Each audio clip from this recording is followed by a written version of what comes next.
The Indiana Fever beat the Dallas Wings 102-83. This was a highly anticipated game because it was going to be the first time that Caitlin Clark and Paige Bueckers would be going up against one another in the Basketball fans have watched one of the most legendary rivalries unfold. Caitlin Clark versus Paige Bueckers. High school phenoms who chose different paths. Clark to Iowa, Bueckers to UConn. Clark dominated their college matchups, especially in the NCAA tournament. Critics like Gino Arima questioned if Clark could translate her success to the WNBA last night. These two faced off for the first time as pros when the Indiana Fever hosted the Dallas Wings. But what happened next wasn't just a game. It was Clark making history in a way that only she has ever done twice. If you're excited to hear about the records broken that night, then comment CC Reckabecker. Let's go.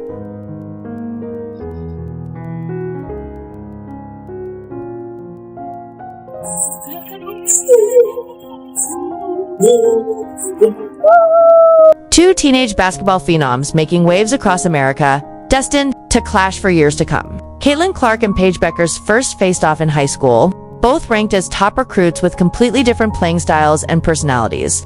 Clark brought explosive scoring, elite passing, and deep three-point range. Bueckers showcased smooth efficiency, a sweet mid-range, and court vision that rivaled that of Clark's. Hey, Caitlin. You've known Paige since middle school, AAU. You guys were on the U19 World Cup team together. Is there anything that maybe stood out then about her, whether it be on or off the court, that maybe still reigns true today? I mean, I feel like she's played in the same manner that she, has since she was, whether we were on the U16 team together, U19 team together, whether it was me watching her in AAU, like she's always just been smooth. She takes what the game gives her. Her midi has always been as nice as it's been this year. She's just like, she just plays way older than she is. Like she's confident, she's smooth, she just does everything at a high level, can score from all three levels, and that's how she's always played, and that's obviously Their college paths diverged dramatically. Bueckers chose the legendary UConn program under Gino Arama, joining a dynasty that had won multiple championships. Clark picked Iowa, a program hungry to prove itself on the biggest stage. This decision set up epic NCAA tournament battles that would define both players' legacies. Clark's Iowa team crushed Bueckers' UConn dreams in March Madness. Clark dropped monster performances when it mattered most, including a 41-point masterpiece that sent the Huskies home early. She outplayed Bueckers head-to-head, winning 2 of their 3 college matchups. Basketball analysts and fans started picking sides, creating this almost mythical rivalry that transcended college.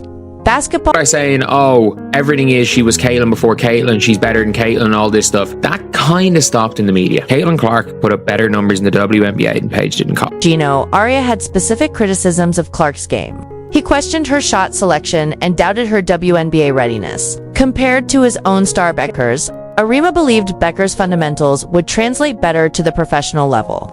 Clark's explosive scoring and Bueckers' smooth efficiency represented 2 different philosophies of basketball excellence. Diana said it best.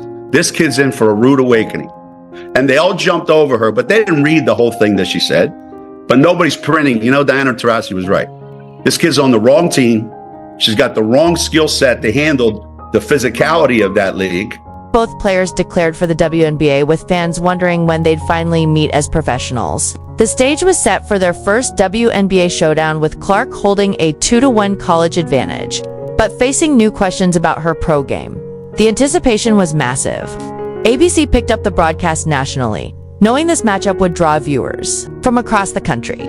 Clark's recent struggles with the Fever made this matchup even more crucial for her reputation. Our development coach yesterday, and he was like, just sent me a few things of like even Steph going through a slump. I think he was like 27 for his last 70 or something like that. Like the best in the world go through it, and I think that's like where you can find your confidence. And I think the thing I always fall back on is like, I know how hard I've worked, so this isn't something that's going to last, and the best players in the world go through this. So I feel like I'm getting good shots, and I think that's why it's frustrating, because those are the shots that I make. But here's where things get interesting. Clark's Fever were stumbling badly right before this massive showdown.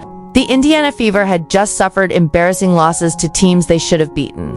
The LA Sparks and Golden State Valkyries handed them defeats that left fans scratching their heads. These weren't powerhouse teams.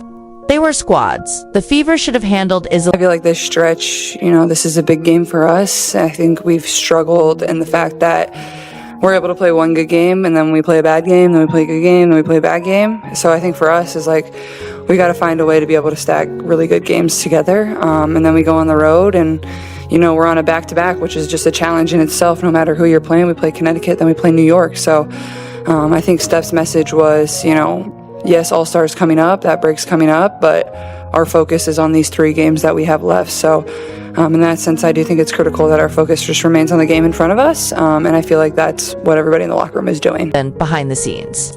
A philosophical war was brewing between Clark's fast-paced vision and Coach Stephanie White's slower approach. Clark wanted to push the tempo and create fast break opportunities. White preferred a more controlled half-court style of play. This clash in basketball philosophy created real tension within the organization. Clark thrived on transition basketball, but White's system didn't allow for that explosive style. The exact moment when Clark and White had their heated sideline exchange during the Atlanta Dream game became a turning point. Cameras caught every word of their intense discussion. The visible intensity and disagreement between them revealed the depth of their conflict. Something going on within the locker room, the front office, something is off, man. This is the 3rd situation in one game we have had involving Caitlin Clark and the coaching staff and pretty much another player. And it looked like Caitlin Clark and Stephanie White definitely had a situation where they was in a heated exchange right before half. Lineup inconsistencies made everything worse. Clark was returning from injury, trying to find her rhythm again. Darius Dantas was back from playing with her national team. These changes disrupted their chemistry completely. The team struggled to establish consistent rotations and offensive flow. Players were still figuring out their roles, with key pieces coming and going. The offensive mishaps that plagued the Fever were painful to watch. Missed shots piled up game after game, turnovers killed promising possessions. The fast break magic Clark thrived on was completely absent. As Clark herself admitted, "I think we've struggled in the fact that we're able to play one good game and then we play a bad game. Then we play a good game, then we play a bad game." Clark's shooting struggles became a major concern during this stretch. She acknowledged going through a slump, but remained confident.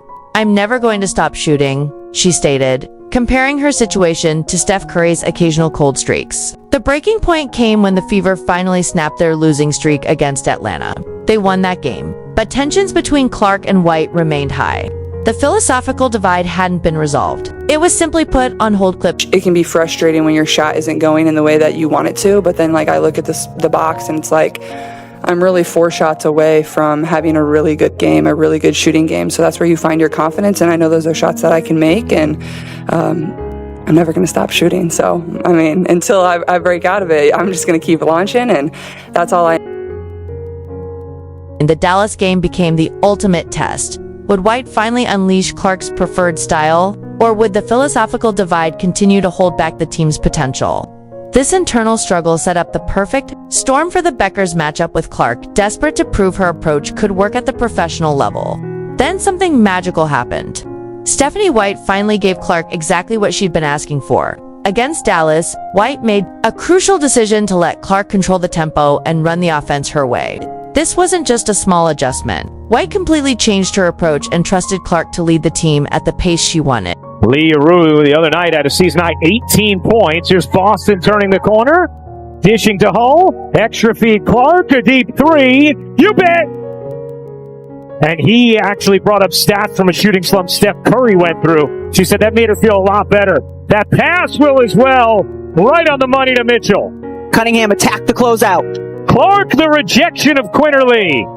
Clark, the flick ahead. Oh, beautifully done. Touchdown, Fever. Early in the game, it wasn't clear if this strategy would work, as both teams felt each other out in the first quarter.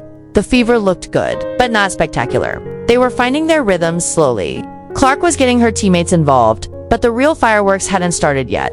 The Wings were keeping pace, and the game felt competitive. Here's Clark being hawked by Isaiah James. Clark sidestepping 3 is good. Clark backing down Quinterly. 6 to shoot, fading away and dropping it in. Beautiful. Here's Clark off the screen. Through the lane, feeds Howard. Another assist for Clark. That's 13 as Howard is up to 18.